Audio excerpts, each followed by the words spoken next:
no sé por qué, y los que vienen desde la clase presencial y por supuesto en la virtual ni una sola vez he hablado o puesto música de Händel. Pensé, bueno, ¿por qué?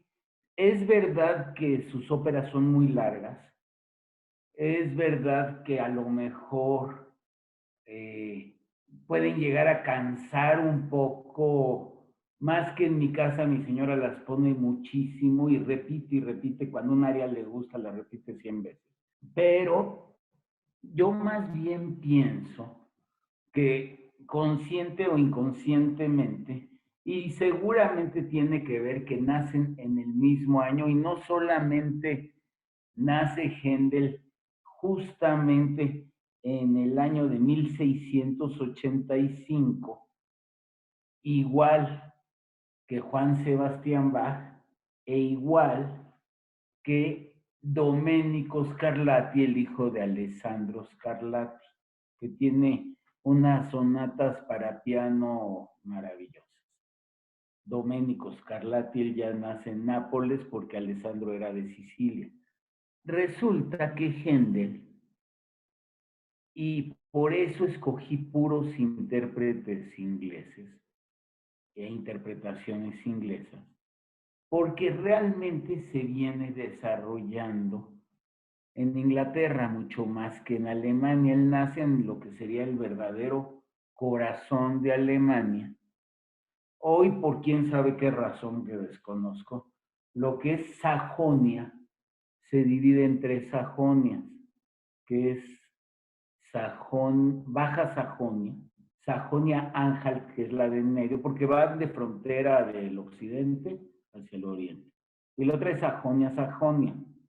Una es Hannover, la capital. La otra se escribe H-A-L-L-E, Halle o Halle. De allí precisamente es Händel. Y luego van a ver que hay otra coincidencia de un personaje del cual voy a hablar hoy, que también es de por allí. Y luego está la otra, lo que hoy se llama Sajonia a secas, cuya capital es Dresde.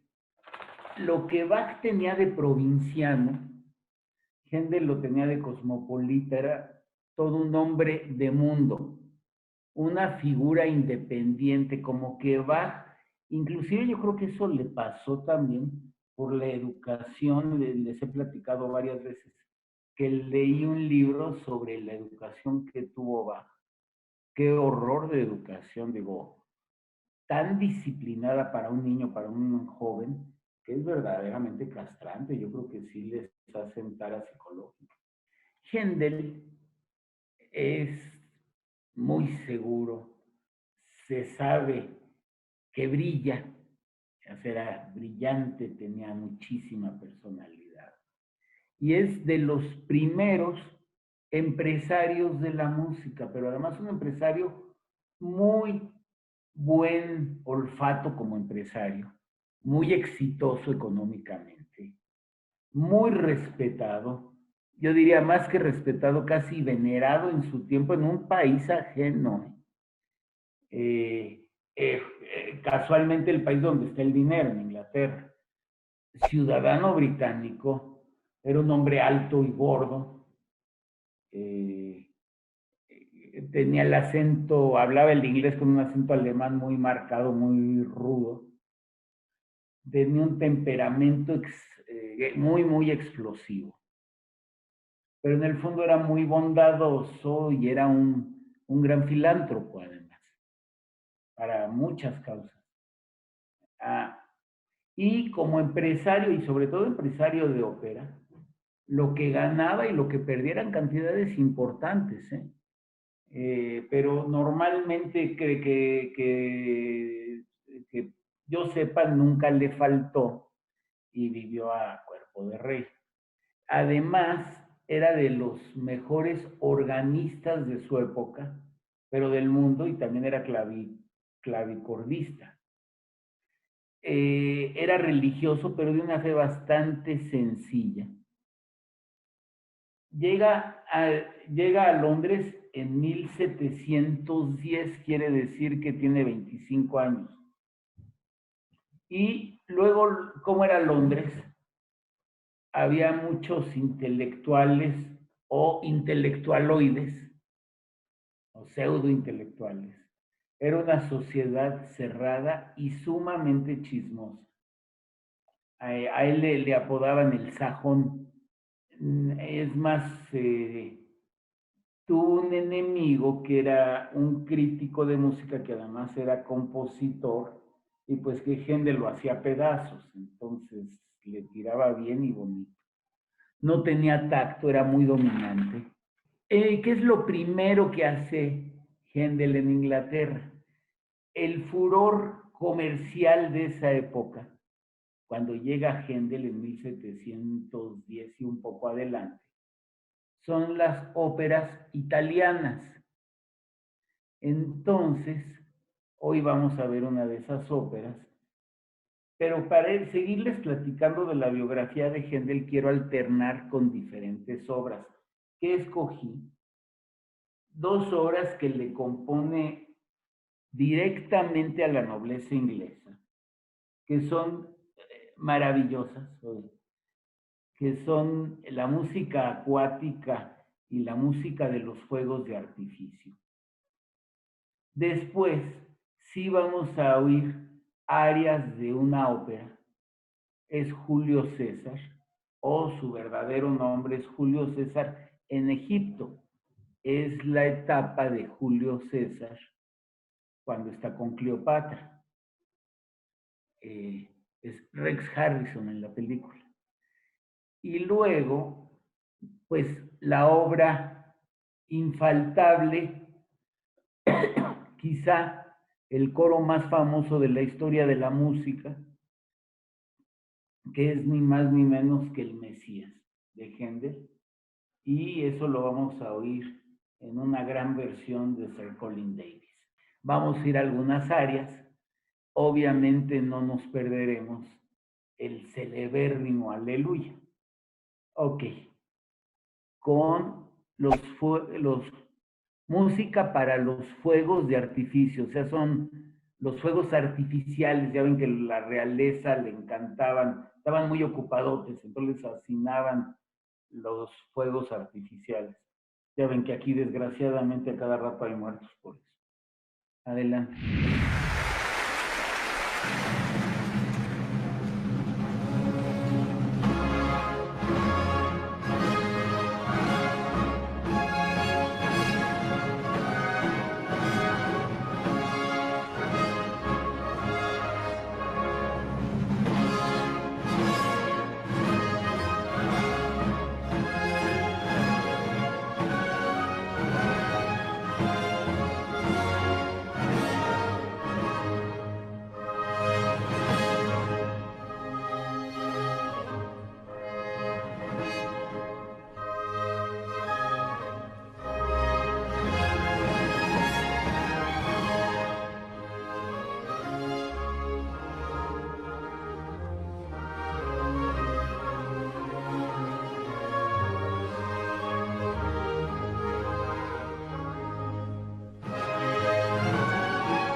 ¿qué tiene esta música? En primer lugar, Händel es invariablemente, pero invariablemente es muy agradable de escuchar.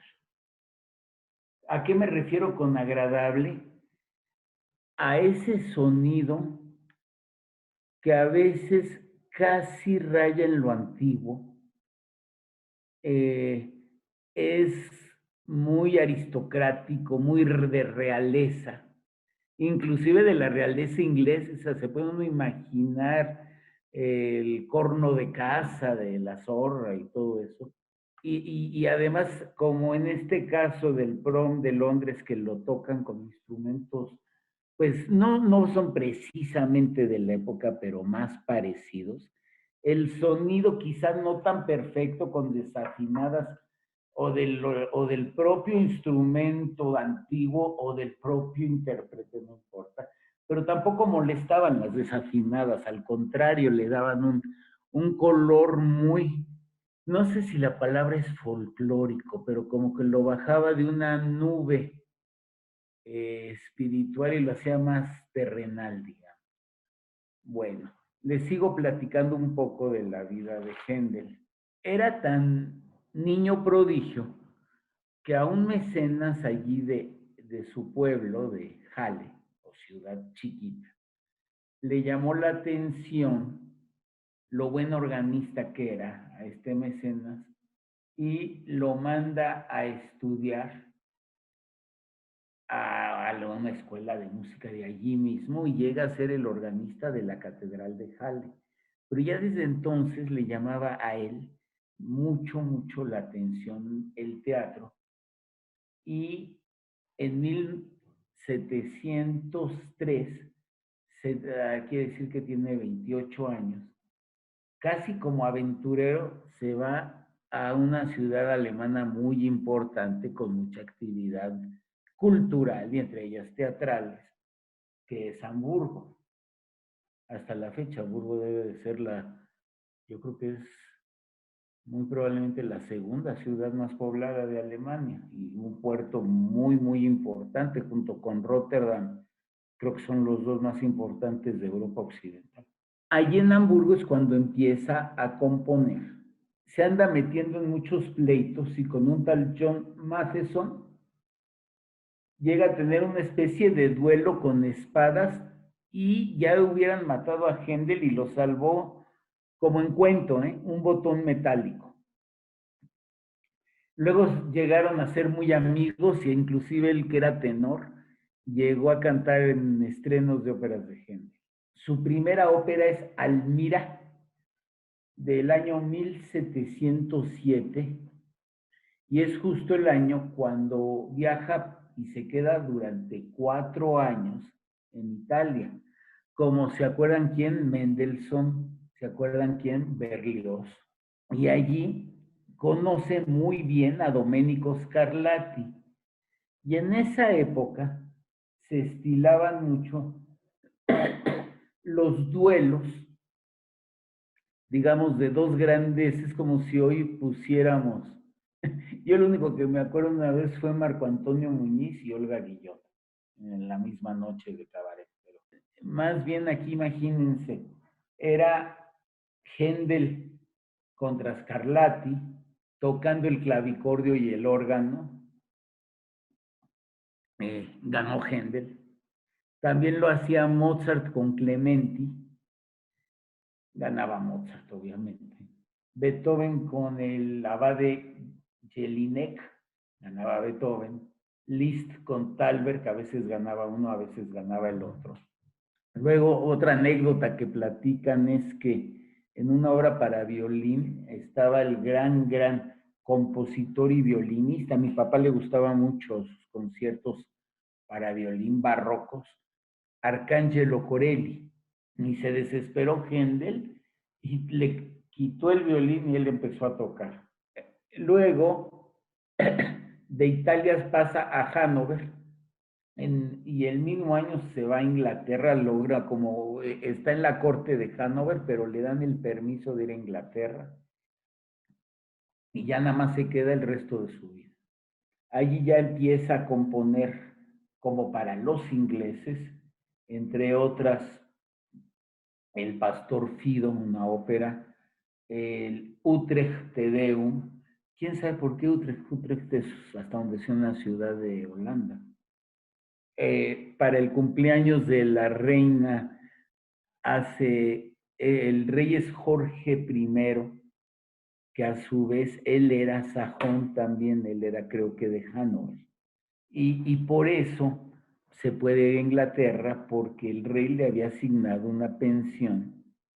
El rey que en Hannover, bueno, en Sajonia, no le decían rey, le decían el gran elector.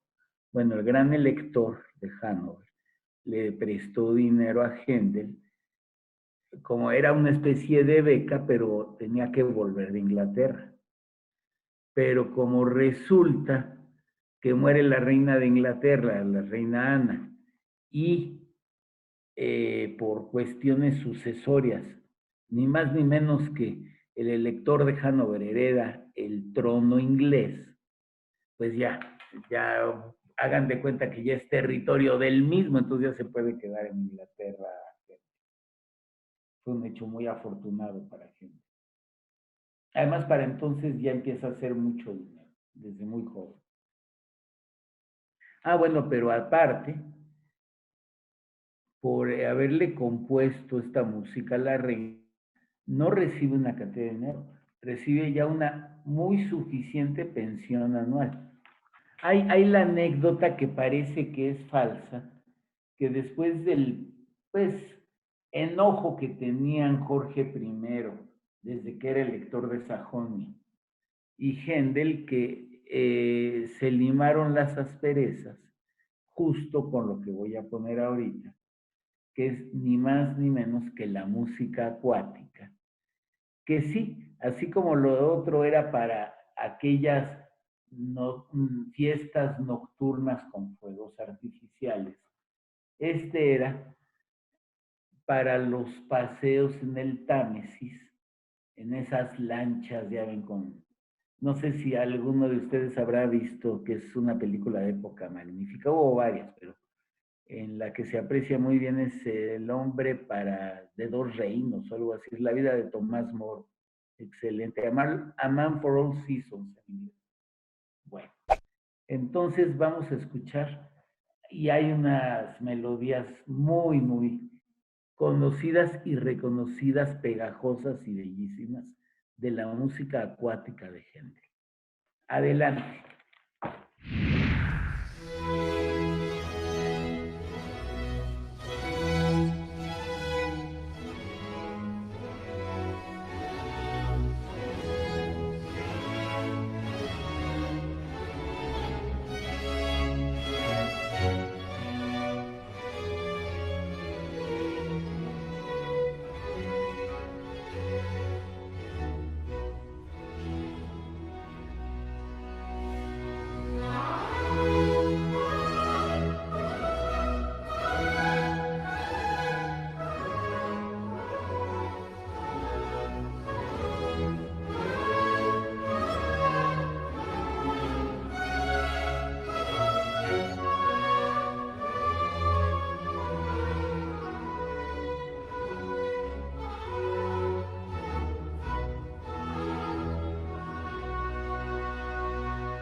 se dan cuenta, son dos obras gemelas prácticamente.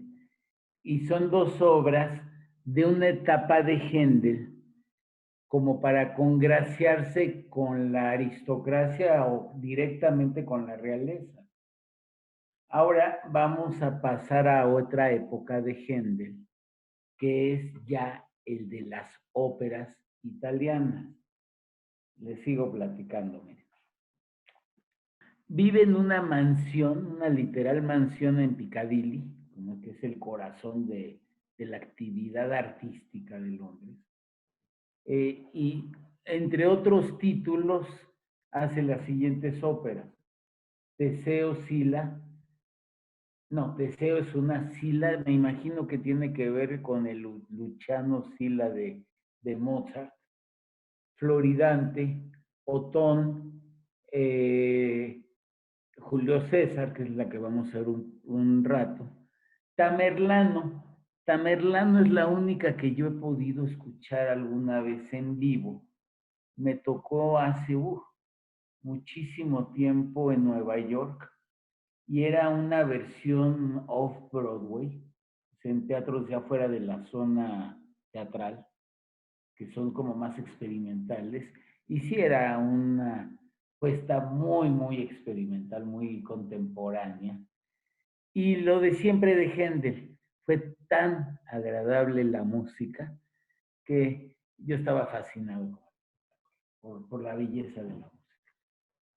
Muy diferente a Bach y al mismo tiempo parecido a Bach. No, insisto, no hay que compararlos, son muy diferentes.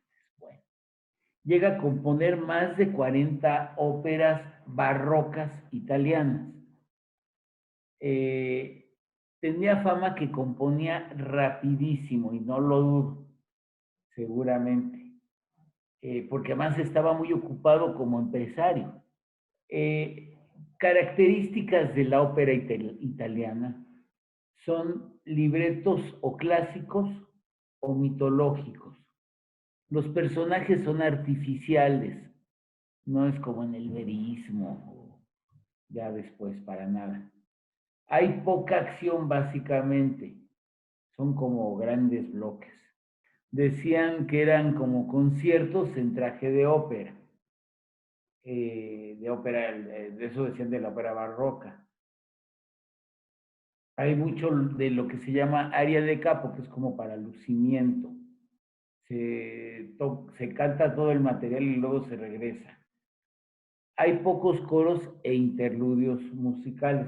Van a decir, bueno, y entonces no estará horrible, van a ver que no, todo lo contrario. Miren, también qué sucedía. En esa época era la ópera. El público se portaba pues como en el box.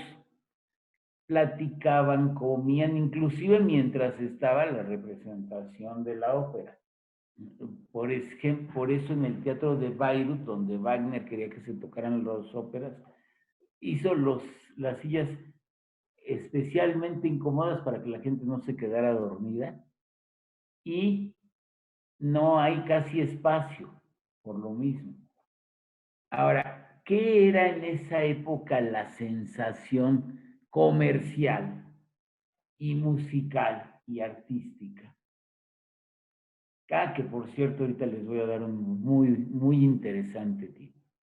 Pues ni más ni menos que los castrati.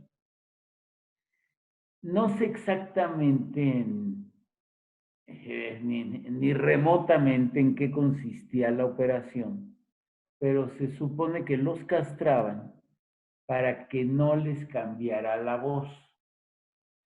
Una castración muy sui generis, porque algunos hasta tuvieron hijos y tenían relaciones otros sí hacían homosexuales, pero otros tenían relaciones con mujeres y hasta hijos. Entonces, no sé exactamente, pero claro que les cambiaba la voz. Y eran muy, muy gustados en esa época. Además, eran como las primadonas de todos los artistas, eran como los más respetados. Los castraban antes de la pubertad. ¿Y cuál fue la razón? Es que la iglesia no aceptaba coros femeninos. Debían de tener la voz muy fuerte, igual que los pulmones. Famosísimos Baldassare Ferri, Caffarelli, Orsini. Y fíjense una característica muy extraña, todos salieron muy, muy longevos y eran muy, muy atractivos, muy buscados, tenían mucho pegue con las damas. El más famoso de todos ellos, como saben, incluso una película, Farinelli. Estuvieron muy de moda los castrati de 1720 a 1790. Les digo, el más famoso, Farinelli, cuyo verdadero nombre era Carlo Brocci. Pero hay uno que se llama Alessandro Morecci, que todavía muere creo que hasta 1922. ¿Y qué creen? Llega a grabar. Claro, debe de ser una grabación bien distorsionada. Y decían que causa escalofríos. Bueno, ahora que estaba preparando la clase, lo busqué en YouTube y, oh sorpresa, sí está y sí es impresionante. Se los recomiendo. Alessandro Moreschi, Moreschi. Bueno, debe de tener control y flexibilidad a la vez. Es más, en la época, fíjense otra característica, ¿cuál es la tesitura más importante masculina en el bel canto, en Verdi, en Wagner? Los tenores. Aquí casi no hay tenores y no son importantes, son más bien hombresotes, bajos y barítonos. Hasta el romanticismo empieza a ser tan importante el tenor. Era ese carácter tan explosivo, en especial con los cantantes, los ponía tan nerviosos y demás que una vez dos de sus estrellas femeninas se dieron agarrón, pero a golpes. Bueno, esa es la época operística de Händel en Londres y no sabía yo cuál dar. Todas son bellísimas. Y entonces escogí Julio César, vamos a dar unas cuantas áreas. Las puse y me di cuenta de otra cosa, pero me pareció muy obvio. Son tremendamente coreográficas su música. O sea, había ballet en esas óperas y miren qué bellos ballets arma esta compañía que es la del Festival de Glyndebourne, inglés, y cómo hoy en día los cantantes de ópera deben de tener más que nociones de baile. Vean qué belleza, qué melodías, qué todo. Ponte primero aquella que en italiano se llamaba Va Tácito. Son cortitas, pero bellísimas.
Miren, no les comenté todavía de la música acuática, que es música que gusta muy fácil a cualquiera, yo creo que le gusta. Hubo un área que parecía polka, se divide en suites y no escogí la que tiene la más famosa de las áreas, yo pensé que sí iba a venir, pero todas estuvieron bellísimas. Luego, no sé qué les haya parecido, a mí me gustó mucho el director. Es más, al rato voy por un abrigo guinda, pero no, muy bien. Luego, aquí en la ópera, ¿oyeron qué bello? No estoy seguro, pero ¿se acuerdan cuando oímos la cantata 54 de Bach, que canta un contratenor con un timbre bellísimo? Me sonó muy parecido, igual y es. Eh, Qué belleza, ¿eh? Y se fijaron en el baile, en la música, más que matemática, como Bach, saben que tiene mucho género, mucha simetría. Me encantó. Esto es totalmente mecánico, cuadrado, todo embonaba como un engrane perfecto. Ok, vámonos ahora a un área que se llama Vadoro Pupili, con la misma compañía de ópera.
Si se fijan dos cosas que me pareció notar.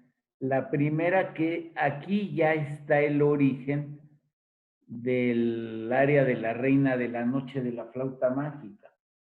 Esos gorgoritos de la soprano. Y por otro lado, como que tiene esa simetría que logra Händel. Recuerden que es antes de las reglas, digamos, oficiales que crea Haydn. Händel es mucho antes que Haydn. Entonces, otro geniazo de la música. Diferentes sus fugas, inclusive a las de Bach, pero bellísimo y agradabilísimo, estarán de acuerdo conmigo. Ya por último, vamos a oír de Julio César con la misma compañía, Cara Speme.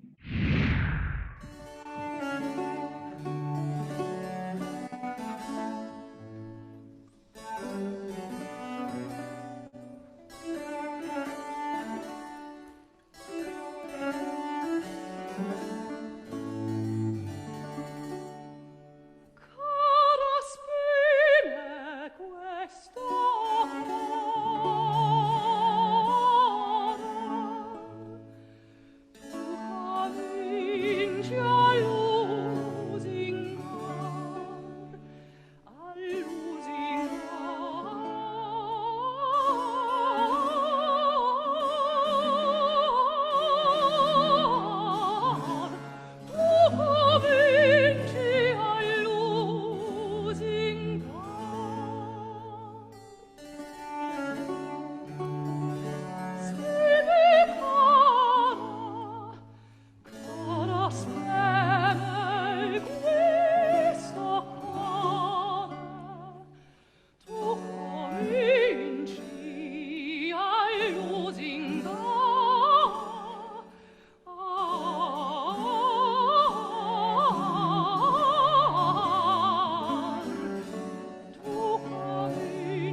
Bueno, estarán de acuerdo conmigo que es bellísimo. Bueno, esta ópera y más esta representación se antoja verla completa, por supuesto que está completa en YouTube. Y como estas hay muchas. Hay quien decía que Händel es el compositor de una sola obra, refiriéndose obviamente al Mesías. No lo creo, es mucho más que eso. Y qué bueno que lo estamos viendo. Es más, habría material para N clases. Cada ópera es así de bella. No hubo un área que tuviera algo de desperdicio, estuvieron hermosísimas.